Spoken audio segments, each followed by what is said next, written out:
এনটিভির নিয়মিত আয়োজন সংলাপ প্রতিদিনে আপনাদের প্রত্যেককে স্বাগত জানাচ্ছি। আমি শফিক শাহিন। আশা করছি যে যেখানে আছেন ভালো আছেন, নিরাপদে আছেন। দর্শক, ঢাকা বিশ্ববিদ্যালয়ে কেন্দ্রীয় ছাত্র সংসদ ডাকসু নির্বাচন ও হল সংসদ নির্বাচনের প্রচারণা একেবারে শেষ দিকে এখন। তবে শুরু থেকে এখন পর্যন্ত এই নির্বাচন নিয়ে কাজ করেছে নানামুখী শঙ্কা। আছে প্রতিদ্বন্দ্বী প্রার্থী ও প্যানেলের একে অপরের বিরুদ্ধে অভিযোগ, পাল্টা অভিযোগ। শেষ মুহূর্তে নির্বাচনের পরিবেশ ও সার্বিক বিষয় নিয়ে আলোচনার জন্য আমন্ত্রণ জানানো হয়েছে ঢাকা বিশ্ববিদ্যালয়ে ছাত্রদল সমর্থিত সদস্য প্রার্থী শামসুল হক আনান, এবং আমরা আমন্ত্রণ জানিয়েছি ছাত্র শিবিরের সমর্থিত সদস্য পদপ্রার্থী সর্বমিত্র চাকমা এবং স্বতন্ত্র সদস্য পদপ্রার্থী উম্মা ওয়াসওয়াতুন রাফিয়া। আপনাদের তিনজনকেই আমরা আমাদের এই আলোচনায় স্বাগত জানাচ্ছি। যদি আপনারা আমাকে অনুমতি দেন তাহলে আমি স্বতন্ত্র প্রার্থী রাফিয়াকে দিয়ে শুরু করতে চাই। রাফিয়া, নির্বাচনের একদম দ্বার প্রান্তে আপনারা, নানা মুখী নানা তৎপরতা ছিল, নানা কিছু এখানে নয়েজ তৈরি হয়েছে। এই শেষ মুহূর্তে এসে আজকের এই মুহূর্তে কি ভাবছেন, কি পরিবেশ? নির্বাচনের পরিবেশের কথা যদি বলি, আমি বেশ আশাবাদী। দেখা যাচ্ছে হ্যাঁ, টুকটাক তো সমস্যা হচ্ছে। দেখা যাচ্ছে এই প্রার্থী অমুক প্রার্থীকে একটু কটু কথা বলছে, সে আবার সেটার প্রতি উত্তর দিচ্ছে। তো আমি মনে করি সেটা গণতান্ত্রিক একটা নির্বাচনের সৌন্দর্যের মাঝেই পড়ে, খুব স্বাভাবিক একটা ব্যাপার। সেটা বিভিন্ন সময় ব্যাপারটা অনেক ডার্টিও হয়ে গেছে, ওই প্রসঙ্গে এখন না যাই। শেষ মুহূর্তে যেটা দেখছি যে আমি আসলে ব্যক্তিগত কারণে অতটা প্রচারণা চালাতে পারিনি অন ক্যাম্পাস। আজ গিয়েছিলাম ক্যাম্পাসে, দেখলাম যারা ভোটার আছেন তারা বেশ স্বতঃস্ফূর্ত। ডাকসু নির্বাচনকে কেন্দ্র করে একটা বেশ উত্তেজনা কাজ করছে, সে ভালোই লাগছে। জি, আপনার যিনি প্রধান দুইজন প্রতিদ্বন্দ্বী প্রার্থী এখানে আছেন, তাদের তো একটা প্যানেল আছে, তাদের একটা রাজনৈতিক সংগঠনের ব্যানারে তারা নির্বাচন করছেন। আপনি স্বতন্ত্রভাবে একা লড়াইটা করে যাচ্ছেন। তাদের আর আপনার এই নির্বাচনী কৌশল বা বাস্তবতা, মাঠের বাস্তবতাটার মধ্যে পার্থক্যটা কি দেখতে পাচ্ছেন? প্রথম পার্থক্য সেটা হলো আসলে আমি একেবারে স্বতন্ত্র হয়ে যেটা হয়েছে কি, প্রচারণার ক্ষেত্রে প্যানেল থেকে যারা থাকেন তাদের প্রচারণার জন্য অনেক ভাই ব্রাদার্স থাকে, তাদের প্যানেলের লোকেরা থাকে। আমার প্রচারণা আমারই করতে হয়, এবং বিভিন্ন ক্ষেত্রে অবশ্যই আমার শুভাকাঙ্ক্ষীরা আছেন যারা আমাকে পছন্দ করেন, সিনিয়ররা আছেন, জুনিয়ররা আছেন, ওই শুভাকাঙ্ক্ষী যারা আছেন তারা টুকটাক আমার জন্য কাজ করছে। এই জায়গাটায় হয়তো আমি একটু চ্যালেঞ্জের মুখোমুখি হচ্ছি যে প্রচারণাটা আমার ওভাবে হচ্ছে না। এছাড়া প্রথমত যেটা বললেন প্রতিদ্বন্দ্বী, আমি এখনও তাদেরকে আমার প্রতিদ্বন্দ্বী হিসেবে ভাবছি না। যেমন আমি হয়তো আনন্দ ভাইকে ভোট দিতে পারি, আমি সর্বমিত্রকে ভোট দিতে পারি, আমরা যেহেতু সদস্য প্রার্থী হিসেবে 13 জনকে ভোট দেওয়ার জায়গা রয়েছে। প্রতিদ্বন্দ্বিতার জন্য নয়, আমরা চাচ্ছি যে প্রতিযোগিতা, exactly, that's a very nice way to put it. আমরা চাচ্ছি যে একটা প্রতিযোগিতামূলক অংশগ্রহণ এখানে হোক, এবং আউটকামটা যাতে এমন হয় যে শিক্ষার্থীরা এটাতে সন্তুষ্ট থাকে। দেখা যায় যে যদি পাবলিক একটা অসন্তোষ কাজ করে যে না, এটা তো হওয়ার কথা ছিল না, কেন হলো, এরকম না হয়ে যাতে মনে হয় যে হ্যাঁ, যোগ্য প্রার্থী নির্বাচিত হয়েছে। জি, আমরা যদি আনান আপনার কাছে যেতে চাই যে আপনি একটি বৃহৎ ছাত্র সংগঠনের যে প্যানেল, ছাত্রদল সমর্থিত প্যানেলের আপনি সদস্য প্রার্থী, ছাত্রদল এবং আপনাকে ঢাকা বিশ্ববিদ্যালয়ের ভোটাররা কেন ভোট দিবে, আপনার নিজের কি পুঁজি নিয়ে আপনি মাঠে নেমেছেন? প্রথমে আমি ধন্যবাদ জানাই এনটিভি সহ শ্রোতামণ্ডলী যারা আছেন তাদের সবাইকে আমার অভিনন্দন ও শুভেচ্ছা। প্রশ্নের বিষয়টাতে আসি, ছাত্রদলকে আপনার কেন ভোট দিবেন? আই থিঙ্ক প্রশ্নটা আপনার এটাই। দেখুন, বিগত 16 বছর 17 বছর বাংলাদেশে একটি আসলে ভয়ের রাজত্ব, ত্রাসের রাজত্ব ছিল। আমরা খুব বেশি কথা বলতে পারিনি, এবং এই সময়টা খুব কম মানুষ যারা ছিল তারা প্রতিবাদ জানিয়েছে, তারা মাঠে ছিল, যারা রাজপথে ছিল। এবং এই যে দেখুন, আজকে একটা সুন্দর ডাকসু নির্বাচন হচ্ছে, একটা ইলেকশনে আমরা একটা আনন্দমুখর পরিবেশ দেখছি, আমরা একটা খুব সুন্দর একটা পরিবেশে নির্বাচন হচ্ছে, কথা হচ্ছে, ডিবেট হচ্ছে। এই যে গণতান্ত্রিক চর্চা, এই চর্চার জন্য যারা এত বছর ধরে লড়াই করেছে তার অন্যতম একটি বড় স্টেক হোল্ডার যে দলটি, তার নাম বাংলাদেশ জাতীয়তাবাদী ছাত্রদল। আজকের বাংলাদেশের যে এই যে মুক্ত চিন্তা বা এই যে মুক্তি, এই যে আমাদের কথা বলার স্বাধীনতা, বা আমরা যে আসলে সুন্দরভাবে একটা গণতান্ত্রিক পথে এগিয়ে যাচ্ছি বাংলাদেশ, আমাদের বিরোধিতা থাকছে, আমাদের আলোচনা থাকছে, তর্ক থাকছে, কিন্তু তারপরও আমরা একটা গণতান্ত্রিক ধারায় ফিরে আসছি বাংলাদেশ, যেটা গত 17 বছর এই দেশে ছিল না। এই লড়াই সংগ্রামটা বাংলাদেশ জাতীয়তাবাদী ছাত্রদল এই লড়াই সংগ্রামের অংশ হিসেবে ছিল। এটা একটা সবার সম্মিলিত এফোর্ট, এটা একটা কালেকটিভ এফোর্টের একটা অংশ ছিল বাংলাদেশ জাতীয়তাবাদী ছাত্রদল। এবং সেই হিসেবেই শিক্ষার্থীদের হৃদয়ে আমরা মনে করি যে একটা অবশ্যই আমাদের জন্য একটি সফট কর্নার আছে, এবং আমরা এটার প্রতিফলন ইনশাআল্লাহ আগামী 9 সেপ্টেম্বর ডাকসু নির্বাচনে আমরা দেখতে পাবো। স্বতন্ত্র প্রার্থীর তুলনায় আপনারা মানে আপনাদের তো কিছু সুবিধা আছে, যে আপনারা সংগঠন, আপনাদের অনেক কর্মী, অনেক নেতা, প্রচারণার দিক থেকে কতটা ভোটারদের কাছে যেতে পারলেন এখন পর্যন্ত? দেখুন, আসলে স্বতন্ত্র হোক কিংবা প্যানেল হোক, দিন শেষে আসলে ভোটারদের কাছে, ভোটাররা ম্যাটার করে যেটা ভোটারদের কাছে, সেটা হচ্ছে প্রার্থীর সাথে তার হৃদ্যতার সম্পর্কটা। এখানে এটা আসলে যতই লোকবল থাকুক, যতই ম্যান পাওয়ার থাকুক, আপনি যদি নিজে কোনো প্রার্থীর কাছে না যান, তার কথাটা না শুনেন, তার অবস্থাটা যদি বুঝতে না চেষ্টা করেন, তো সে কোনোভাবেই আপনাকে ভোট দিবে না, বা কিংবা সে আপনার সাথে কোনো কানেক্টেড ফিল করবে না।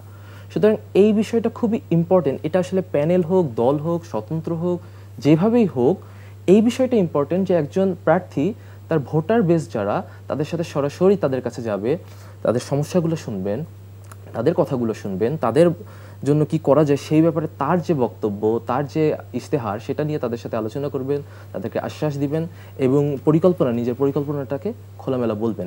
সুতরাং এটা আসলে স্বতন্ত্র কিংবা প্যানেল, হ্যাঁ, প্যানেলের একটা যেটা সুবিধা আছে, অনেক মানুষ আছে, আমাদের একটা কম্বাইন্ড একটা চিন্তাভাবনা আছে, আমরা একটা সুপরিকল্পিত একটা ব্যবস্থা আছে। কিন্তু স্বতন্ত্র ব্যক্তিরও আসলে সেখানে খুব বেশি যে তারা পিছিয়ে, আমি এটা বলবো না। আমার মনে হয় যে যারা আসলে এরকম বলার চেষ্টা করে যে আসলে যে ভাই আমরা স্বতন্ত্র, ওনারা প্যানেল অনেক সুবিধা পাচ্ছে, এটা সেটা, আমার মনে হয় এটা আসলে এক ধরনের কি বলা যায়, যে এটা আসলে নিজের অসক্ষমতাকে একটু ঢাকার একটা ক্ষুদ্র প্রচেষ্টা, যদিও যেটা খুব বেশি কার্যকর বলে আমি মনে করি না। ঠিক আছে, আমরা একটু সর্বমিত্র চাকমা আপনার কাছে যেতে চাই। আসলে প্রার্থী হিসেবে আপনি তো নিজেই আলোচনার মানে দাবি রাখেন। এক হলো যে আপনি এমন একটি প্যানেলের সাথে নিজেকে জড়িয়েছেন, সেই মানে পরিস্থিতিটা আসলে কি, কেন হয়তো আপনি এরকম প্রশ্নের মুখোমুখি অনেকবার অনেক জায়গায় হয়েছেন, যদি বলেন। প্রথমত আপনার যে প্রশ্নটা যে একদম বিপরীত স্রোতে আসার যে বিষয়টা, আমার তো মনে হয় না আমি খুব একটা বেশি বিপরীত স্রোতে এসেছেন। কারণ ছাত্র শিবির মূলত কোনো ধরনের আপনার নিষিদ্ধ কোনো ছাত্র সংগঠনও না যে তার সাথে কোনো একটা জোট করা যাবে না বা তার সাথে যাওয়া যাবে না। মূলত আমার এখানে আসার যে জিনিসটা, আমি পাহাড় বা আপনার যে মুক্তিযুদ্ধ, এই বিষয়গুলো সব কিছু আমার মাথায় ছিল।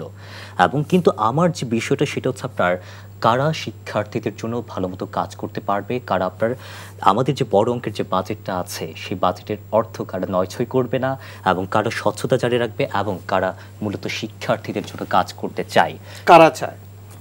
আমার মনে হয়েছে এইখানে আমি অনেক ধরনের স্টেক হোল্ডার যারা ছিলেন, যারা প্যানেল এবং দিয়েছেন, জোট দিয়েছেন, তাদের সাথে আমার কথা হয়েছে, নেগোসিয়েশন হয়েছে। কিন্তু আপনার একদম স্বচ্ছতার যে জায়গাটা আমি দেখেছি, সেটা আমি যাদের সাথে গেছি তারা মূলত আমার মনে হয়েছে ভালো মতো চাই।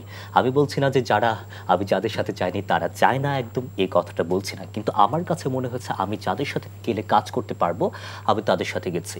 কারণ আমরা দেখেছি যে আপনার অনেক ধরনের অনেক সৎ একজন ব্যক্তি, কিন্তু তিনি স্বতন্ত্র ইলেকশন করে এমপি হয়েছেন, কিন্তু তার নিজস্ব এলাকায় কোনো ধরনের উন্নয়ন কাজ তিনি করতে পারছেন না। এমন অনেক বিষয় আমরা দেখেছি। তিনি বাজেটটা পাচ্ছেন না, কিন্তু তিনি যদি সেই সরকারে গিয়ে সেই সরকারি দলে থেকে যদি উনি কাজ করতেন, তাহলে হয়তোবা ওনার এলাকায় কিন্তু অনেক ধরনের আপনার উন্নয়ন প্রকল্পগুলো যেত। কিন্তু শুধুমাত্র আপনার প্যানেল না থাকার কারণে, তিনি স্বতন্ত্র থাকার কারণে সেই সুবিধা বা আপনার ধরেন যে আপনার যে একটা সেই জিনিসটা উনি পাচ্ছেন না। সো আমার মনে হয়েছে যে এখানে গিয়ে আমি আমার যে ভয়েসটা, শুধুমাত্র ভয়েস আপনার রেজ করলে তো হবে না, আপনার কাজটা করতে হবে। যাদের সাথে আপনার গেলে আমি ভালো মতো কাজ করতে পারবো, যেখানে আমার ভয়েসের একটা দাম আছে, আমি তাদের সাথে গেছি। That's it. চমৎকার।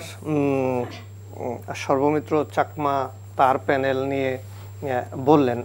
আপনার নিজস্ব স্লোগানটা কি? আপনি কি নিয়ে ভোটারদের কাছে যাচ্ছেন? আমি যদি আচ্ছা, প্রথমত আমি একটু যদি আনান ভাইয়ের একটা কথাকে অ্যাড্রেস করতে পারি। উনি বলেছিলেন যে এই যে ব্যাপারটা, প্যানেল থাকলে সুবিধা হয়, সেটাকে অক্ষমতাকে ঢাকার একটা চেষ্টা। এখন অক্ষমতা শব্দটা খুব সাবজেক্টিভ একটা শব্দ। যেমন আমি এখন বলতে পারি যে এই যে এলাকা ভিত্তিক বিএনপির নেতারা কল দিয়ে বলছেন যে তাদের ছাত্রদলের প্যানেলে ভোট দিতে, এটা একটা অক্ষমতা, এটা আমি বলতেই পারি। আমার চোখে এটা অক্ষমতা, ভাইয়ের চোখে মনেই হতে পারে যে এটা সক্ষমতা। যাই হোক, আমি একটা বিষয় এখানে উল্লেখ করি। আমরা যদি এখন নাজিরাবাজারের যদি সিসিটিভি ফুটেজ আমরা চেক করতে পারি, তাহলে আমার কাছে মনে হয় বিষয়টা একটু ক্লিয়ার হবে যে কারা দিনে আপনার একটা বিয়ে বাড়ির মতো আয়োজন করে সেখানে খাওয়াচ্ছে দাওয়াচ্ছে শুধুমাত্র ভোটের জন্য। আপনার সেখানে এটা আমরা সিসিটিভি ফুটেজগুলো পেলে মনে হয় ভালো হতো। কি সেখানে কি সন্দেহ করছেন আপনি? কেন এই ডিসপিউটটা?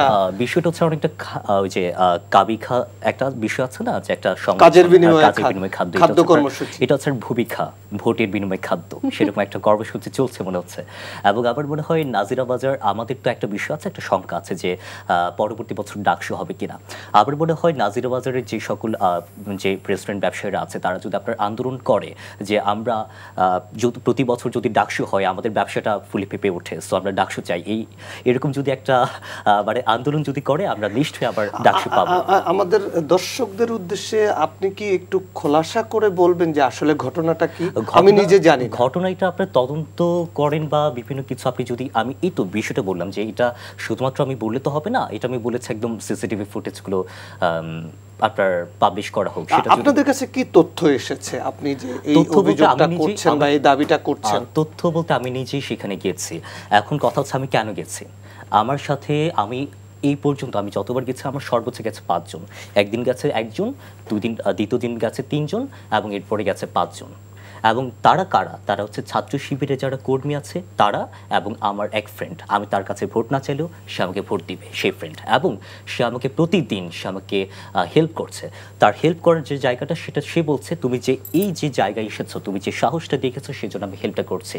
কিন্তু আমার তো একটা বিষয় আছে যে আমি তাকে এত পরিশ্রম করাচ্ছি, আমার তো আমি খাওয়াতেই পারি তাকে। কিন্তু আমরা সেখানে গিয়ে দেখি আপনার 20-30 জন। ইভেন আমি কালকে দেখলাম একটা পোস্ট যে আপনার ভিসি চত্বরে দাঁড়িয়ে সেখানে আপনার রিকশাওয়ালার মামারা বলেন যে নাজিরাবাজার যাবো, কে কে যাবেন? তারপরে বুঝতে পারছেন এই বিষয়টা শুধুমাত্র আমরা না, এই সন্দেহের তীরটা আপনার কার দিকে? এই অভিযোগটা কার দিকে? তীরটা হচ্ছে শুধুমাত্র আপনার শক্তিশালী যে সকল প্যানেলগুলো আছে তাদের সকলের দিকে। আপনারা নিজেদেরকে শক্তিশালী মনে করছেন না? আমার প্যানেলের ব্যাপারে আমার এই অভিযোগ, কারণ প্যানেল ছাড়া এই যে প্রতিদিন আমরা দেখতে পাচ্ছি, আপনি যেটা বললেন যে নাজিরাবাজারে শয়ে ভোটার যাচ্ছে, এই এত টাকা কোথায় পাচ্ছে? কোথা থেকে প্যানেল থেকে আসছে নিশ্চয়ই। এই যে আমাকে বলুন, আমি খুব সর্বোচ্চ, আমি আমার পরিবারের টাকা থেকে, আমার নিজের টাকা থেকে আমি সর্বোচ্চ প্রতিদিনও খাওয়াতে পারবো না, আসলে সত্যি কথা যেটা। আমি 2-3 দিন হয়তো 5 জন করে আমার সামর্থ্যে হয়তো এতটুকুই কুলাবে। কিন্তু যারা এই যে প্যানেল থেকে যারা নিয়ে গিয়ে খাওয়াচ্ছেন, 5 জন তো না, 50 জন 60 জন, একেবারে কথা হলে ভোট, আমি হয়তো প্রার্থীর কাছে গিয়ে ভোট চাই এমন ভাবে যে এই যে আমার এটা, এই হলো আমার ইশতেহার, আমি হলাম অমুক, আমার ব্যাপারে খোঁজ নেবেন, দোয়া রাখবেন, আর তারা গিয়ে বলে নাজিরাবাজারে দেখা হবে। এটা কেন? এই তারা কারা? আপনারা তো খোলাসা করে বলছেন না। তারা কারা সেটা প্রমাণ হিসেবে আমি তো বলেছি যে আপনার সিসিটিভি ফুটেজগুলো চেক করা হোক, তারা কারা। এটা তো মুখের কথা না, এটা সবসময় আমি কাজে এবং প্রমাণে বিশ্বাসী। আচ্ছা, আমরা একটু মানে আনান তার কাছে যেতে চাই। আনান, আপনার কাছে কি মনে হয় এই যে বড় সংগঠন এই যে প্যানেলের কথা বলছে, আসলে মানে এই সন্দেহের তীরটা কি আপনাদের দিকে, নাকি আপনাদেরও এরকম কোনো সন্দেহ আছে? মানে আমরা একটা নতুন তথ্য পেলাম যে চল নাজিরাবাজারে। এখানে একটা বিষয় বলি, সেটা হচ্ছে গতকাল রাতে 1টার সময় আমিও দেখছিলাম যে কথাটা বললো যে রিকশাওয়ালার মামারা বলছে নাজিরাবাজার, এই বিষয়টা আসলে ক্যাম্পাসে সত্য। এবং আমি সর্বর সাথে একটা বিষয় একমত, একটু সিসিটিভি ফুটেজটা আসলে একটু বাইরে আসার দরকার, আমরা একটু দেখি কে বা কারা। কিন্তু ক্যাম্পাসে আসলে 5ই আগস্টের পরের থেকে আমরা দেখেছি একটা নির্দিষ্ট সংগঠন খুব অনেক বেশি টাকার ছড়াছড়ি, অনেক বেশি টাকা তাদের হাতে, তারা এটা দিচ্ছে ওটা দিচ্ছে। শিক্ষার্থীদের কোন একটি নির্দিষ্ট সংগঠনকে আমি বলবো যে তারা মানে এটা আসলে অভাবনীয়। ইভেন আমরা দেখি যে ভিসি চত্বরে তারা টাকার ছড়াছড়ি, ঠিক আছে, যখন ইফতারের সময় দেওয়া হলো একেবারে ঢাকা বিশ্ববিদ্যালয়ের শিক্ষার্থীদেরকে জাকাত দেওয়া হচ্ছে, তা আমরা দেখছি আসলে যে টাকার ছড়াছড়ি ক্যাম্পাসে কারা করে, কিভাবে করে। আরেকটা বিষয় রাফিয়া উনি এটা বললেন যে ফোন দিচ্ছে, আপনি যদি একটু মানে একটু সরাসরি কিছু আপনি যদি একটু উত্তর দেন তাহলে মনে বিষয়টা হ্যাঁ অবশ্যই, কেন না, কে বা কারা ফোন দিচ্ছে। আর সবচেয়ে বড় বিষয় কি, even after all of this Dhaka বিশ্ববিদ্যালয়ের কোনো শিক্ষার্থীকে, আমি একটা কথা সবসময় বলি, ঢাকা বিশ্ববিদ্যালয়ের কোনো শিক্ষার্থী অবিবেচক না, বোকা না, বলদ না। মানে আমি খুব খুব স্ট্রেট ফরওয়ার্ড লাইনগুলো বললাম। কেন? আপনারা হুমায়ুন আহমেদের মনে হয় নাটকটা দেখেছিলেন, যে বলেছে যে আপনি কি টাকার বিনিময়ে ভোট দিয়ে দিলেন? বললেন না, আমি কিছু টাকা কামিয়েছি, ভোটটা জায়গা মতো দিয়ে এসেছি। ঢাকা বিশ্ববিদ্যালয়ের শিক্ষার্থী দিন শেষে তার যে মেধা, তার যে বিশ্বাস এবং সে যেটা সঠিক মনে করে সে সেখানে ভোট দেবে। কেউ যদি মনে করে, কেউ যদি মনে করে, আমি এটা সম্পূর্ণ প্রতিবাদ জানাই যে বা যারা এগুলো করছে, এইরকম নাজিরা বাজারের একেবারে নাজিরা বাজারের ঢাবির একটা ব্রাঞ্চ খুলে বসেছে, ঠিক আছে এখন। এবং আসলে এদের জন্য আমি ব্যক্তিগতভাবে মনে করি যে ওখানে একটা পোলিং বুথ বসিয়ে দিলে মনে প্রশাসন খুব ভালো কাজ করবে। তো এই যা কাজগুলো যারা করছে তাদের আসলে আমি বলি যে তারা আসলে বুঝে যাবে 9 তারিখে যখন রেজাল্ট আসবে তখন বুঝে যাবে যে ঢাকা বিশ্ববিদ্যালয়ের শিক্ষার্থীরা বোকা না, এবং তারা ঠিকই যাকে যোগ্য, যাকে তারা মনে করে যে তারা সত্যিকার অর্থে বিশ্ববিদ্যালয়ের ডাকসুকে নেতৃত্ব দেওয়ার মতো যোগ্যতা রাখে, তাদেরকে তারা ভোট দেবে, এটাই আমার বিশ্বাস। জি, আমরা যদি রাফিয়া আপনার কাছে প্রশ্ন রাখতে চাই যে আপনি বলছেন যে আপনার 5 জন খাওয়ানোর সামর্থ্য আছে, আপনি আপনার ফ্রেন্ডদেরকে নিয়ে সেখানে যাচ্ছেন বা আপনার যারা ক্যাম্পেইন করছে তাদেরকে নিয়ে আপনি হয়তো কোনো একটা জায়গায় যাচ্ছেন, তাহলে আপনার যদি 5 জনকে এন্টারটেইন করার সক্ষমতা থাকে, তাহলে যারা সংগঠন করে, যারা প্যানেল পরিচালনা করে, তাদের তো 50 জন 100 জন পরিচালনার সক্ষমতা থাকতেই পারে। কিভাবে থাকতে পারে? কোত্থেকে সেই টাকাটা আসে? সম্মিলিতভাবে কি? প্রথমত খাওয়ানোর কালচারটাই তো আমাদের নিষিদ্ধ করা হয়েছে, নির্বাচনের আচরণবিধি লঙ্ঘন করা হবে যদি আমরা কিছু খাওয়াই। আমি সক্ষমতা বলতে বুঝিয়েছি, আমি বলিনি যে আমি খাওয়াচ্ছি, আমি বলেছি যে এতটুকু সক্ষমতা একজন সাধারণ প্রার্থীর থাকতে পারে। 50 জনকে খাওয়ানোর সক্ষমতা একজন সাধারণ প্রার্থীর থাকে না। আপনি যেটা বললেন কালেকটিভ টাকা উঠিয়ে যদি তোলে, তাহলে কালেকটিভ টাকা উঠিয়ে একজন খাওয়াতে পারে, একজন গিয়ে 50 জনকে খাওয়ালো, সবাই মিলে টাকা দিল। সংগঠনের ব্যাপারটা তো এরকম হচ্ছে না, সংগঠনের প্রত্যেকে খাওয়াচ্ছে 50 জন, 60 জন, 70 জন করে। কালেকটিভ কত টাকা উঠবে যে এত টাকা দিয়ে তারা খাওয়াতে পারছে? তাহলে এটা কি ভোট কেনার বা ভোট নিজের পক্ষে নেয়ার একটা চেষ্টা? নিঃসন্দেহে এটা তো অবশ্যই ভোট কেনার বা ভোট আমি তো ক্যাম্পাসে এরকমও শুনছি যে এখন শুধু খাওয়া দিয়ে ভোটারদের মন জোগানো যাচ্ছে না বলে নগদ টাকার একটা ব্যবসা শুরু হয়ে গেছে, যে নগদ টাকা এত দেওয়া হবে তাহলে সে গিয়ে একটা ভোট দিয়ে আসবে। আনন্ত নিজেই হুমায়ুন আহমেদের নাটকের উদাহরণ দিল। হ্যাঁ, না তা তো বটে। আমি বলছি না যে যাকে দেওয়া হচ্ছে, আমাকে ধরলেন আমি একজন সাধারণ ভোটার, ধরলেন আমি রাফিয়া না, আমি জাস্ট একজন ভোটার, আমাকে 50 টাকা 500 টাকা দেওয়া হলো, আমি বললাম যে ভাই আপনাকে ভোট দিব, হ্যাঁ আসলে হয়তো আমি দিলাম না। এটা আমার পয়েন্ট এটা না যে যাকে টাকা দেওয়া হচ্ছে সে ভোট দিচ্ছে না, আমার পয়েন্ট এটা হলো টাকাটা কেন দেওয়া হচ্ছে, অর্থাৎ পরিবেশটা নষ্ট করা হচ্ছে। হ্যাঁ, এটা এইভাবে যে ক্যাম্পাসে যে এরকম একটা কালচার আবার গড়ে উঠছে। আমি একটা থিওরি আছে, বয়েলিং ফ্রগ থিওরি, এই জীবনানন্দ দাশের কবিতায় আমরা পড়েছি যে গলিত স্থবির ব্যাং আরো 2 মুহূর্তের ভিক্ষা মাগে, অনুমেয় উষ্ণ অনুরাগে। দেখা যায় যে একটা ব্যাংকে যখন আপনি একটা ফুটন্ত পানিতে রেখে আস্তে আস্তে ফুটাতে থাকেন, ব্যাংকটা ক্রমান্বয়ে চেষ্টা করতে থাকে অ্যাডজাস্ট করার জন্য। আস্তে আস্তে সে ভাবে যে আচ্ছা এতটুকু উষ্ণতাই তো সয়ে যাবে, আস্তে আস্তে সে আর সইতে পারে না, কিন্তু ততক্ষণে তার জীবিকা শক্তি এমনভাবে ক্ষয়ে গেছে যে সে যে লাফ দিয়ে ওই পাতিলটা থেকে বের হবে সে এটাও পারে না। আমাদের ক্যাম্পাসের অবস্থা হবে এরকমই দেখছি। ক্রমাগত যদি এমন হতেই থাকে যে নাজিরা বাজারে গিয়ে খাওয়াবো, টাকা দিয়ে কিনবো, তাহলে ব্যক্তি স্বাতন্ত্র্যটা কোথায়? এই যে সবসময় কেন ইনফ্লুয়েন্স করার চেষ্টা থাকবে? আপনি গিয়ে বলবেন যে এই হলো আমার ইশতেহার, এই কাজটা আমি করতে চাই, আপনাদের সহযোগিতা চাই, যদি আপনাদের মনে হয় আমি যোগ্য আপনি আমাকে একটা ভোট দিবেন, ঘটনা শেষ। না, খাওয়াতে হবে, টাকা দিতে হবে, এই কালচারটা কেন এবং কারা এটা করছে? ওকে, এই প্রশ্ন নিয়ে এখানে আমি একটা ছোট্ট বিষয় অ্যাড করি, সেটা হচ্ছে আসলে মানে যে আপনারা একটা প্রশ্ন তুললেন না যে কেন আসলে শিক্ষার্থীদেরকে টাকা দিচ্ছে।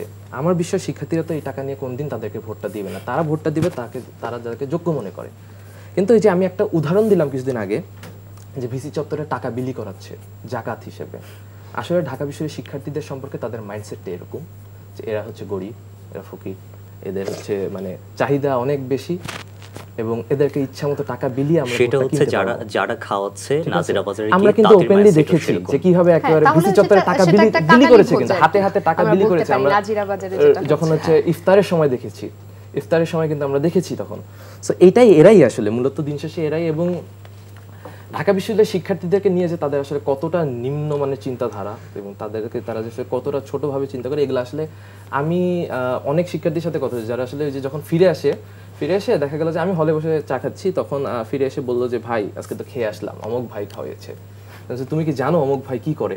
আচ্ছা ভাই জানি উনি কি করে। তো তুমি কি এই যে খেলে, এই যে কাবিখা করলে, খুব সুন্দর একটা কথা বলেছে সর্ব, খাবিখা। এখন বহু খাবিখা, এখন হ্যাঁ, ঠিক আছে, ভবিখা। খাদ্যের এখন? বিনিময়ে- এখন ভবিখা। খাদ্যের- যাই হোক, ভোটের বিনিময়ে খাদ্য। ভবিখা, হ্যাঁ, ভবিখা। যেটাই বলেন আর কি, যে এই যে তুমি যে এই বিষয়টা করে আসলে তুমি কি ওকে ভোটটা দিবে? সে ভাই মাথা খারাপ হয়েছে না, আমাকে খাওয়াচ্ছে ফ্রিতে, আমি খাচ্ছি, আমি তাকে ভোটটা দিব না, কারণ আমি জানি ঠিক 9 তারিখ ভোট যখন শেষ হবে 10 তারিখে তার আসল চেহারা বের হবে। এখানে ওকে, আমার একটা point এই সর্বমিত্র চাকমা, আপনার কাছে প্রশ্ন, যে আনান বলেছে যে আপনারা চ্যারিটির নামে ঢাকা বিশ্ববিদ্যালয়ের ছাত্রদেরকে মানে সহযোগিতা করছেন, তাদেরকে আন্ডারমাইন করছেন। দেখুন, বিষয়টা হচ্ছে যদি আমি আন্ডারমাইন করতে চাই তাহলে পুরো বিশ্ববিদ্যালয়কে করতে হবে। কারণ একটা বিশ্ববিদ্যালয় শুধুমাত্র বাসগুলোর যদি আপনি যদি তাকান, আমরা বিআরটিসি থেকে ভাড়া নিয়ে আমরা বাস চালাচ্ছি। 104 বছর একটা বিশ্ববিদ্যালয় এভাবে চলতে পারে না। একটা বিশ্ববিদ্যালয়, আমি নিজেই অবশ্যই আপনার এখানে আমার ব্যক্তিগত জায়গা থেকে ছাত্র শিবিরের যে সকল পানি ফিল্টার থেকে শুরু করে সব কিছু পলিটিক্স, সেগুলো বিরোধী দাবি করেছিলাম, এবং এখন আমি করছি সত্যি কথা বলতে। কিন্তু আমি এখানে ছাত্র শিবিরের কোনো মুখপাত্র না, এবং আমি তাদের দলেও না। সো তারা কিভাবে চ্যারিটি কার্যক্রমগুলো পরিচালনা করে সেই বিষয়ে আমার কোনো আইডিয়া নেই। সো তাদেরকে আমি জাস্টিফাই করতে যাব না। কিন্তু আমি যতদূর জানি তাদের কিন্তু অনেক ব্যবসার প্রতিষ্ঠান আছে, অন্তত তারা চাঁদাবাজি করে সেই টাকাগুলো কামিয়ে সেই টাকাগুলো ছাত্রদেরকে বিলিয়ে দিচ্ছে না। অন্তত সেই জায়গায় তারা ফোকাস কোচিং সেন্টার থেকে শুরু করে বিভিন্ন ধরনের ব্যবসার প্রতিষ্ঠানে তারা জড়িত, এবং ছাত্র শিবির অ্যালামনাই কিন্তু অনেক স্ট্রং। সেটা ওপেন সিক্রেট না, সেটা একদম ওপেন। সো আমি এমন কথা শুনেছি তারা শুধুমাত্র তাদের সংগঠনের কার্যক্রমের জন্য সব কিছু তারা বিলিয়ে দিতে পারে, এমনটা তারা ডেডিকেটেড। সো সেই জায়গা থেকে অন্তত এটা বিভিন্নভাবে অন্যায়ভাবে টাকা এসে সেই টাকা চ্যারিটি কাজে বিক্রি করা হচ্ছে, বিলিয়ে দেওয়া হচ্ছে, সেটা বলার সুযোগ নেই। অন্তত সেগুলো সৎভাবে আসছে। সো আমার মনে হয় সেটা যদি ছাত্রদের কল্যাণে যদি কাজে লাগানো যায়, দ্যাটস ওকে। জি, আমরা দেখছি যে এই ডাকসু নির্বাচনকে ঘিরে স্লাট শেমিং এবং নারীদের হেনস্থা করা, অবমাননা করা, প্রতিদ্বন্দ্বী প্রার্থীর বিরুদ্ধে কুৎসা রটনা করা, এই বিষয়গুলি মানে এখনো কি বলবৎ আছে? নির্বাচনের তো আর মাত্র 2 দিন বাকি আছে মাঝখানে। আমি বলবো এখন ব্যাপারটা আরো তীব্র হয়েছে। কেমন? এই যে এই সময়টা এসে, যেমন আমি যদি আমার কথাই ধরি, এখন স্বতন্ত্র হয়ে এমন এক আতান্তরে পড়েছি, শিবিরের লোকেরা আমাকে বলে ছাত্রদল বলে আমি শিবির, ছাত্রলীগ আমাকে বলে আমি বাকছাস বলে, খুবই একটা যন্ত্রণা। আমি আসলে কিছুর মাঝেই নাই, অথচ আমি সর্বত্র বিরাজমান। এখন দেখা যাচ্ছে কি, আমি আমার ওই যে ফেসবুক বা ইনস্টাগ্রামে এই মেসেজ রিকোয়েস্টে আমি যাই না, কারণ ওখানে গেলেই দেখা যায় যে গালির একদম ছড়াছড়ি। এবং ব্যাপারটা কি, যে ইনোভেটিভ গালি না, মানে গালি কিন্তু দেওয়া যায়, অনেকে দেয় যে তেলাপোকার বাচ্চা, এই সেই নানান কিছু। হ্যাঁ, সব গালি যেটা উচ্চারণ করা যায়, নারীদেরকে নিয়ে যে গালিগুলো, বিশেষ গালিগুলো, ওইগুলোই তাদের একটা যেটা সভ্য সমাজে উচ্চারণযোগ্য না। এবং এই ক্ষেত্রে আমি একটা জিনিস উল্লেখ করতে চাই, আমাদের বাংলাদেশের রাজনীতিতে যদি পুরুষ রাজনীতিবিদ হয়, সেই কথাগুলো তাদের যে কাউন্টার সবকিছু আপনার কিন্তু রাজনীতি নিয়েই হয়। কিন্তু নারী রাজনীতিবিদদের ক্ষেত্রে কিন্তু সেটা হয় বডি নিয়ে, সেটা হয় আপনার সবকিছু নিয়ে। সো এটা আমাদের কাছে খুব অ্যালার্মিং এই বিষয়টা। এবং আমি একটা বিষয় শেয়ার করি, আমাদের একজন প্রার্থী, তিনি একটা বাম জোটের প্রার্থী, তার রুমমেটকে শুধুমাত্র আপনার বাম জোটের প্রার্থীর রুমমেট হওয়ার কারণে বিভিন্ন আজে বাজে মন্তব্য করা হয়েছে, সেটা উনি আমাকে শেয়ার করেছেন। এরকম বিষয়গুলো আমরা দেখছি। ইভেন আমাদের মানে এগুলোতে মানে কেন Yes. কিন্তু তাদের মানে মনের আক্রোশটা মেটানোর জন্য একমাত্র সম্বল হলো গালি। ইভেন আমাদের যিনি প্যানেলের যিনি মেম্বার আছেন একজন জুমা আপুকে আপনার লিটারালি সব কিছু কোনো কিছু বাদ নেই, আপনার বিভিন্ন সাইটের যে অশ্লীল ছবিতে আপনার এডিট করে ছবি ওনার ফেস লাগানো থেকে শুরু করে গালিগালাজ দেওয়া শুরু করে আমরা দেখেছি যে একটা বিভিন্ন দলের একদম দায়িত্বপ্রাপ্ত একদম হায়ার লেভেলের নেতা নেত্রী তারাও গালিগালাজ করছেন, যেখানে আমাদেরকে শুনতে হয় যে বট আইডি থেকে। এখন বট আইডি তো আপনার লেখা থাকে না যেটা আমি ছাত্র শিবিরের বট আইডি, এখন সেটা তো ছাত্র দলের ক্ষেত্রেও লেখা থাকে না, লেখা থাকে না, কিন্তু একদম পোস্টেড নারী নেত্রীর কাছ থেকে যদি আমরা শুনতে পাই যে সেবা দাসী থেকে শুরু করে বিভিন্ন এবং পোস্টেড যে পুরুষ নেতা ছাত্র দলের সেও আমাকে অনেক আজে বাজে কথা বলেছে। এবং আমার কাছে দুঃখজনক লাগে কি যে তারা যখন এটা করে না, আমি এটা মানিয়ে নিতাম, আমি হয়তো সেই সংগঠনটাকে কিছু বলতাম না যদি তারা ব্যাপারটা ওন করতো। তারা বলতো যে হ্যাঁ ওটা ওনার কাজ করাটা ঠিক হয়নি, আমরা ব্যাপারটা দেখছি, আমরা এইরকম বিষয়ে প্রশ্রয় দেবো না, উই কন্ডেম দিস। না, তারা ক্রমাগত জাস্টিফাই করার যে একটা কালচার চলে এসছে যে না এটা হয় নাই, এটা উনি করে নাই, আইডি হ্যাক হয়েছে, নানান রকমের যুক্তি। কেন? আমি নিজের একটা কথা বলি, আমাদের আসলে বুদ্ধিবৃত্তিক প্রতিষ্ঠান তো আমরা, আমাদের থেকে দেশের মানুষ জনগণ কিন্তু একটা বুদ্ধিবৃত্তিক রাজনীতির চর্চা একটা প্রত্যাশা করে। আপনার কাদা ছোড়াছড়ির যে বিষয়টা এগুলো তারা একদম প্রত্যাশা করে না, কিন্তু ডাকসুর ক্ষেত্রে আমরা দেখছি বিভিন্ন টাইপের প্রোপাগান্ডা যেগুলো আপনার কোনো ভিত্তি নেই সেরকম। হ্যাঁ, আমি গত কিছুদিন আগে জসিমউদ্দিন হলে গেলাম, সেখানে গিয়ে শুনি আমি নাকি ইসকনের সদস্য। হ্যাঁ, আমি বললাম কোথায়, কিন্তু সেটা তো আপনি জবাব দিয়েছেন আমার ফেসবুকে। হ্যাঁ, আমি বললাম কোত্থেকে শুনেছে, বলে যে অমুক দলের অমুক ভাই বলেছে। আমি বললাম যে ওনাকে একটু চুপি চুপি গিয়ে বলিও যে আমি হিন্দু না, আমি বুদ্ধিস্ট, এরকম বিষয়। এবং আরেকটা বিষয় আমি বলি, একদম আপনি কিছু মনে করবেন না, আমি আপনার দলকে কিন্তু বিয়ে করছি না, কারণ আপনাদের দলের কর্মী থাকে, অনেক মানুষ থাকে, সবার নিয়ন্ত্রণ থাকা সম্ভব না। আমাদের সোশ্যাল সায়েন্স বিল্ডিংয়ের দুটো লিফট, একটা হচ্ছে আপনার জোর সংখ্যার লিফট, আরেকটা হচ্ছে বিজয় সংখ্যার ফ্লোরের লিফট। আমি জোরের দিকে দাঁড়িয়ে আছি, বিজয় সংখ্যার দিকের দুজন দাঁড়িয়ে আছেন ফ্রেন্ড, ওনারা দাগাচ্ছেন আমাদের প্যানেলে কে কে ছাত্র লীগ আছে, এক্স লীগ। আমি দূর থেকে হেসে এসে দাঁড়িয়ে দেখছি, আমি কথাগুলো শুনছি। পরে আমি ওনার কাছে গেলাম হ্যান্ডশেক করতে, বললাম যে ভাই দেখি কে কে লীগ আছে একটু দেখি, মানে এটা আমি প্রতিবাদ জানাতে হবে যদি আসলে লীগ থাকে, তাই না, প্যানেল হোক, গণতন্ত্র থাকতে হবে। ও বা দেখি আমার ছবিতেই দাগানো। তারপর হচ্ছে আমাদের যিনি জিএস প্রার্থী ফরহাদ, এস.এম. ফরহাদ, ওনার ছবি তো দাগানো। আমি বললাম ভাই এই কথাটা কিন্তু আপনার দল থেকে, মানে তারপর ওনার ফ্রেন্ড বলছে তুমি তোমাদের দল ছাত্র দল তো এরকম। তো আমি জানলাম যে উনি ছাত্র দল। তো ওনাকে বললাম আমি যে ভাই এই কথাটা আপনাদের দল থেকে অনেকদিন ধরে শুনছি, আপনার নিশ্চয়ই প্রমাণ আছে, আমি আপনাকে ভালো মতো জানি, আপনি প্রমাণ ছাড়া কথা বলবেন না, আপনি খুব ভালো মানুষ, আপনি আমাকে প্রমাণটা একটু দেখান। উনি আমাকে জবাব দিলেন যে আসলে আমি দাগিয়েছি তোমাকে কারণ তুমি ছাত্রলীগ না, তাই। মুহূর্তে কথা পাল্টে গেছে। তো আমি তাহলে বললাম আপনাদের দল তো আবার একটা অভিযোগ করে যে আমাদের এস.এম. ফরহাদ উনি নাকি ছাত্রলীগের ছিলেন, তাহলে আপনার কথা যুক্তি মতে আমাকেও দাগিয়েছেন, ওনাকেও দাগিয়েছেন। আমি যদি ছাত্রলীগ নাই কারণ দাগিয়ে থাকেন তাহলে উনি ছাত্রলীগ না, তাহলে আপনার দলের যারা হায়ার নেতা আছেন তাদেরকে একটু জানিয়ে দিন এই কথাটা, আপনার কাছে প্রমাণ আছে যে ফরহাদ ভাই ছাত্রলীগ নেতা না, গট ইট অর নট। অর্থাৎ এই ভিত্তিহীন যে প্রোপাগান্ডাগুলো আপনার, এটা কাম্য না বিষয়টা। মানে বিষয়টা হচ্ছে এরকম, যদি আপনার প্রমাণ থাকে আপনি সেটা শো করেন। আমরা বুদ্ধিবৃত্তিকে একটা চর্চা চাই। এই যে আমরা একটু আপনার কাছে যেতে চাই, লাস্ট একটা কথা বলি, আমি একদম খুব সুন্দর করে আমি আপনাকে অ্যাটাকটা করিনি, খুব সুন্দর করে বিষয়টা যতটা যা হয়েছে সেটা আমি বুঝিয়েছি। আমি মানে বিষয়টা এমনভাবে করতে পারতাম, খুব সস্তা মার্কা, খুব বাজেভাবে কথাটা বলতে পারতাম, কিন্তু আমাদের এই বুদ্ধিবৃত্তিক চর্চাটা এমনভাবে চাই, আমাদের সহাবস্থান থাকবে, কিন্তু আমাদের যে সমালোচনাগুলো হবে সেগুলো একদম আপনার লজিক্যালি এবং আপনার প্রমাণ সহ। আনান, দলীয় যেই আদর্শ আছে, ব্যক্তির যে অর্জন আছে, সেগুলো ভোটারদের কাছে তুলে ধরলেই তো ভোটাররা ভোট দিবে। মানে প্রতিযোগী বা প্রতিদ্বন্দ্বী প্রার্থী বা প্যানেলের চরিত্র হনন না করলেই তো মানুষ আরো বেশি আকর্ষণ বোধ করবে। জি, এটাই তো সত্য। আসলে আপনি নিজের কথাটা নিজে তুলে ধরবেন, নিজের কর্মকাণ্ড নিজেকে তুলে ধরবেন, এটাই তো দরকার। আসলে দিন শেষে ঢাকা বিশ্ববিদ্যালয়ের ভোটাররা কিন্তু পজিটিভ মাইন্ডেড, দে ডোন্ট মানে তারা নেগেটিভ মাইন্ডেড না, মোটেই না।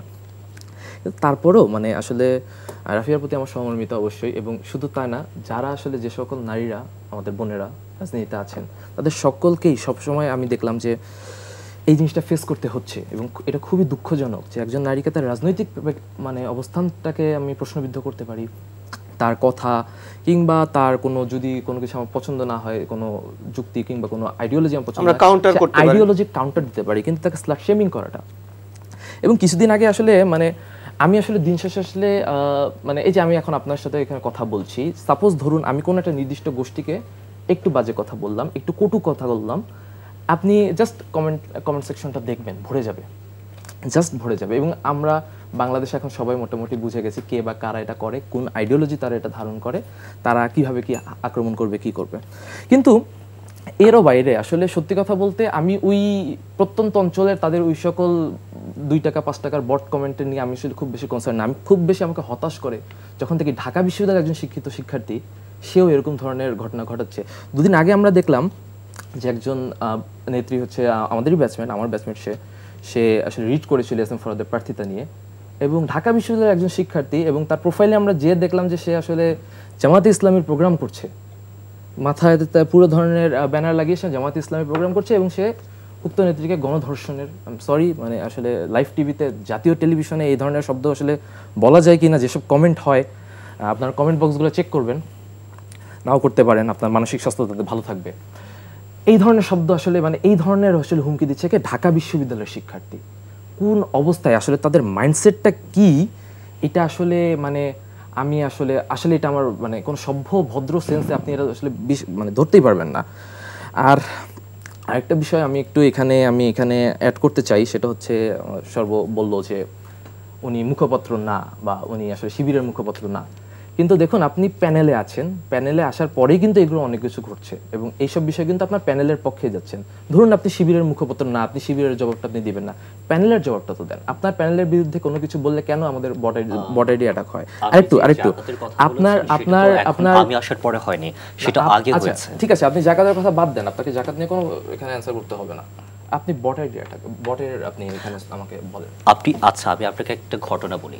1973 আমি এখানে আপনার সাথে যদি মনে করেন আমার একটা হতেছে একটু যদি তর্কাতর্কি হয়, ডিবেট হয়, সরাসরি আমাকে একটা বাপ মা তুলে আমাকে গালাবে। না আমরা সেই ধরনের এটা কমেন্ট বক্সে এটা হয়, নিয়মিত হচ্ছে।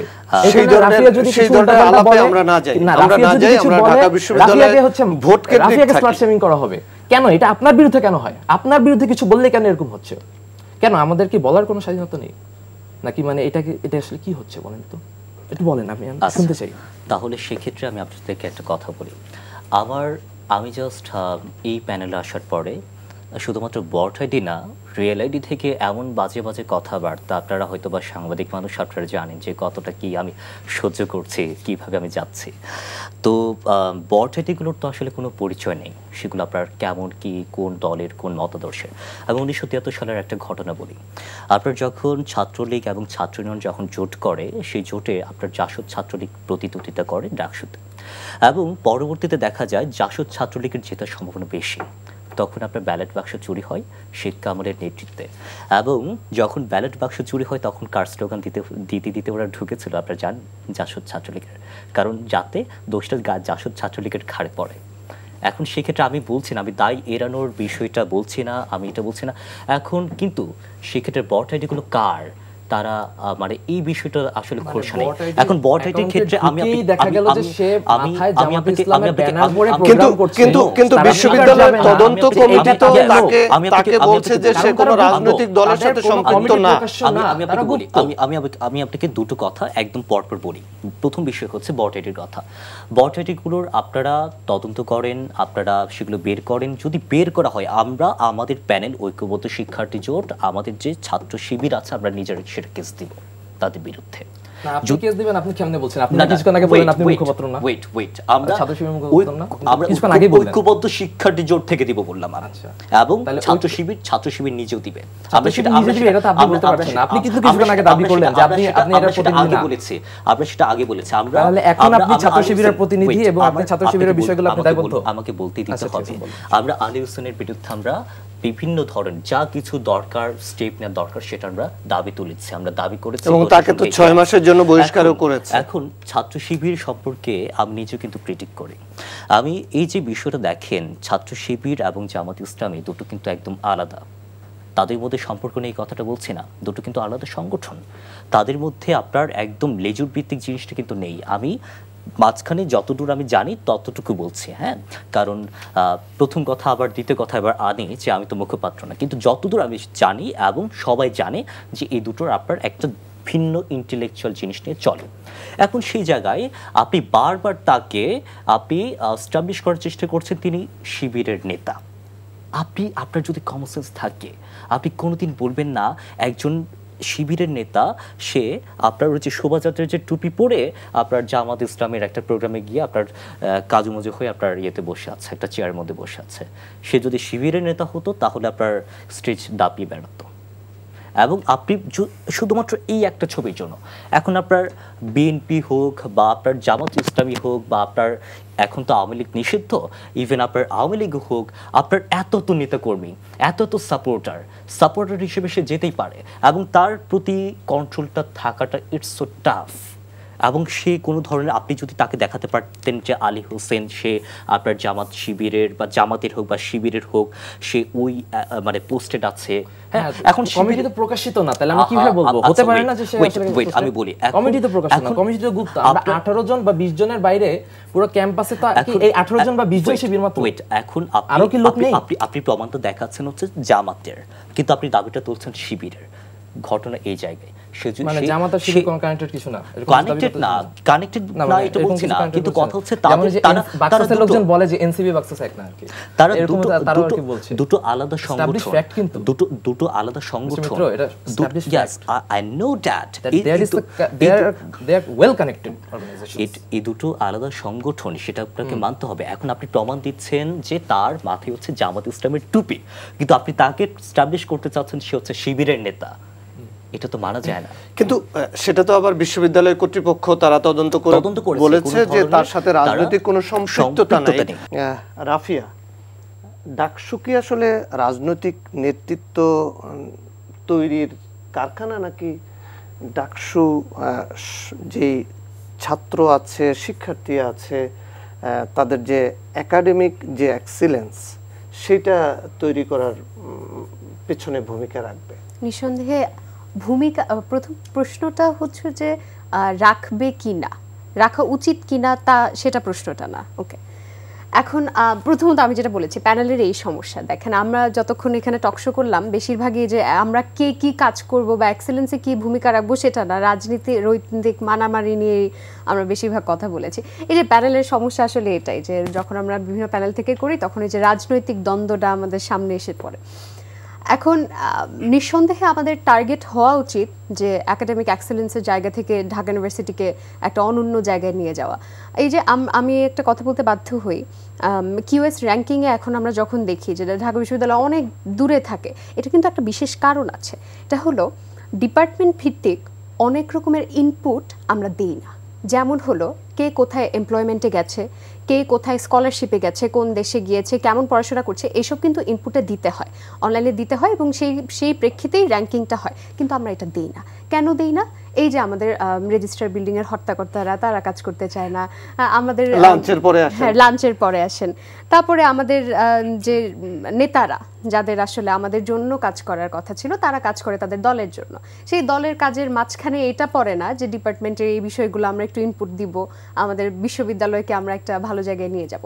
আমি চাই যে এমন একটা ডাকসুর স্বপ্ন আমি এখনো দেখি যে এখানে এই রাজনৈতিক মন কষাকষি, যত গালিগালাজ এইসবের ঊর্ধ্বে গিয়ে আমরা শুধুমাত্র শিক্ষার্থীদের জন্য কাজ করতে পারবো। আমার প্যানেল থেকে ভাইয়া আছেন, সর্বমিত্র আছে, আমি মনে করি তারাও এটাই চান। আমি মনে করি না যে তারা সেই প্যানেল থেকে এইভাবে এই জন্য কাজ করতে এসেছেন যে প্যানেলের নাম উজ্জ্বল করব, দেখাতে হবে যে আমার প্যানেল খুব ভালো, এটা করেছে এটা করেছে।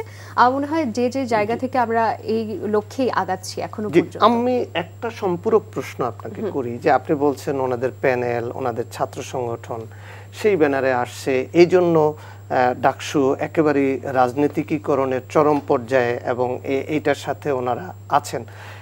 শুধু কি এইখানে যারা ছাত্র সংগঠন এটার জন্য তারা দায়ী? আপনারা শিক্ষক রাজনীতি নিয়ে কথা বলছেন না, সেখানকার যারা কর্মকর্তা কর্মচারী আছে তাদের রাজনীতি নিয়ে কথা বলছেন না, শিক্ষক রাজনীতির নামে ছাত্র বা শিক্ষার্থীদের উপর যখন নিপীড়ন হয়েছে, তখন এই শিক্ষকরা শিক্ষার্থীদের রক্ষা না করে রাষ্ট্রযন্ত্র কে তারা এখানে ডেকে এনে আরো শিক্ষার্থীদেরকে বিপদে ফেলেছে। সেই বিষয়গুলি নিয়ে আসলে কে কথা বলবে? হ্যাঁ, এই যে আমি যেমন আমার ইশতেহারের প্রথম ইশতেহার যেটা, সেটাই হলো যে আমি ঢাকা ইউনিভার্সিটির প্রত্যেকটা ডিপার্টমেন্ট এবং প্রত্যেকটা ইনস্টিটিউশনে শিক্ষক এভ্যালুয়েশন সিস্টেম ইন্ট্রোডিউস করার চেষ্টা করব, যেখানে এই যে আমরা দেখা যায় আমাদের খুব কমন একটা অভিযোগ আছে আমাদের শিক্ষকদের প্রতি, সেটা হলো যে আমাদেরকে এসে এই যে স্লাইড দেখেন তারপর শেষ চলে গেল, এবং আমরা বলে থাকি বেশিরভাগ সময় হাসাহাসি করি যে এখনই যাবে বেসরকারিতে ক্লাস দিতে। হ্যাঁ, এই ব্যাপারটা যাতে না হয়। এখন ডাকসুর এখতিয়ারে আসলে অনেক কিছু পড়ে না, আমরা মুখে মুখে বলতে পারি এই করে ফেলবো সেই করে ফেলবো, যেটা আসলে ডাকসুর এখতিয়ারে নেই, আমরা চাইলেও সেটা করতে পারবো না। যেমন একজন শিক্ষকের উপরে ছড়ি ঘোরানোর এখতিয়ার আমাদের নেই, কিন্তু এই যে আমি যদি শিক্ষক এভ্যালুয়েশন সিস্টেমটা ইন্ট্রোডিউস করি, সেখানে অ্যানোনিমাসলি যখন তারা রিভিউ দিতে থাকবে এবং সেটা পাবলিক পোর্টালে থাকবে, সবাই দেখতে পাচ্ছে, সেটা একটা প্রেশার গ্রুপ হিসেবে কাজ করবে, প্রেশার কাজ করবে। এইভাবে আমরা চেষ্টা করছি যে কিভাবে ঢাকা ইউনিভার্সিটির মান উন্নয়ন করা যায়, একাডেমিক এক্সেলেন্সের দিকে যাওয়া যায়। তবে ওই যে আমরা একটু আগে যেটা বললাম যে নাজিরা বাজার, তারপর টাকা পয়সা দেওয়া, ভাইয়া বলছিলেন যে ঢাকা বিশ্ববিদ্যালয়ের শিক্ষার্থীরা বলদ না, কিন্তু এখানেই আমার অভিযোগটা, এই যে আমরা ইনহেরেন্টলি তাদের ক্রিমিনাল বানিয়ে ফেলছি। তারা টাকাটা নিচ্ছে, তারা খাচ্ছে ঠিকই, কিন্তু সেখানে গিয়ে ভোটটা দিবে না। সেখানে কি আমরা কোনো সমস্যা দেখি না? অবশ্যই দেখি। এই যে সুনীলের 33 বছর আমরা বলি, কেউ কথা রাখেনি, 33 বছর কাটলো, কেউ কথা রাখে না, সেটা কি আমরা চাই? না, চাই না। আমরা চাই এমন একটা রাজনীতি, আমরা চাই এমন শিক্ষার্থী যারা কথা রাখবে। আমি যখন একটা ভাইকে বলবো যে আমি আপনাকে ভোট দিব, আমি তাকেই ভোটটা দিব। এমন করব না যে ভাই খাওয়াইলেন আপনাকে ভোট দিব, তারপরে গিয়ে আমি আরেকজনকে বলবো ভাই খাওয়ান আপনাকে ভোটটা দিব। এমন যাতে না হয়, তাই তো আমরা চাই। সেই জন্যই আমি বলছি যে এই ধরনের কালচারটা, নাজিরাবাজার কালচার, তারপর রাজনৈতিক সংগঠনীকরণ কালচারটা বন্ধ করা উচিত। আপনি শিবিরের ভেতরের কেউ না, কিন্তু শিবিরের সাথে আপনি মিশছেন, তো শিবিরের বিরুদ্ধে অভিযোগ হলো আনানের যে শিবির গত 1 বছর ধরে চ্যারিটি সংগঠন হিসেবে এখানে কাজ করেছে, বিভিন্ন সুযোগ সুবিধা শিক্ষার্থীদেরকে দিয়েছে, এটাকে সে প্রলোভন হিসেবে দেখাচ্ছে। তো সেইখানে আপনার কাছে কি মনে হচ্ছে যে শিবির কি চ্যারিটি সংগঠন হিসেবে সামনে এরকম ভূমিকা রাখবে, নাকি শিক্ষার্থীদের এক্সিলেন্স গঠনের জন্য ভূমিকা রাখবে, শিক্ষকরা যেন ঠিক মতো শ্রেণীকক্ষে পাঠদান করেন, গবেষণার পরিবেশ তৈরি হয়? কি দেখছেন আপনি? মূলত বিষয়টা হচ্ছে ডাকসুকে নিয়ে। আপনার কোয়েশ্চেনটাকে আমি একটু বৃহৎ করে, আপনার কোয়েশ্চেনটা খুব লিমিটেড, আপনাকে একটু টাইম আমাকে দিতে হবে। প্রথমত এখানে আপনার হচ্ছে রাজনৈতিক যে নেতৃত্বের কথা একটু আগে বললেন, হ্যাঁ, ডাকসু অবশ্যই একটা রাজনৈতিক নেতৃত্ব গড়ার একটা কারখানা, এটা আপনাকে প্রথমে মাথায় রাখতে হবে। এখানে সুশীলতা দিয়ে চলে না, কারণ আপনার গত আমরা যতগুলো আমরা ডাকসু আমরা দেখেছি, সেই ডাকসু নেতৃত্ব সবসময় ছিল আপনার সরকার বিরোধী, সবসময় ছিল আপনার সরকার দলীয় যে সকল আপনার ছাত্র সংগঠন, সেগুলো সবসময় হেরেছে। কারণ আপনার বুদ্ধিবৃত্তিক প্রতিষ্ঠানের যে সদস্যগুলো আছে, সদস্য বলতে যে সকল শিক্ষার্থীরা আছে, তারা কিন্তু সবসময় তো সেই জায়গা থেকে মূলত আপনার সরকারকে বা রাষ্ট্রকে অবশ্যই চ্যালেঞ্জ করতে হবে। এই জিনিসটা আপনার প্রথমে মাথায় রাখবেন। এবং দ্বিতীয় যে জিনিসটা, সেটা হচ্ছে আপনার আমাদের ক্লাসের মধ্যে যে জিনিসটা আমরা দেখি, সিআর থাকে, হ্যাঁ, সিআর মানে কি? ক্লাস রিপ্রেজেন্টেটিভ, কিন্তু তারা ভূমিকাটা পরে নিয়ে যায় হচ্ছে টিআর হিসেবে, টিচার রিপ্রেজেন্টেটিভ। আপনি বুঝতে পারছেন বিষয়টা? আর একটু খোলসাভাবে যদি বলি, তাহলে সেক্ষেত্রে তারা ডিরেক্ট আপনার টিচারদের রিপ্রেজেন্ট করে, নট ক্লাসকে।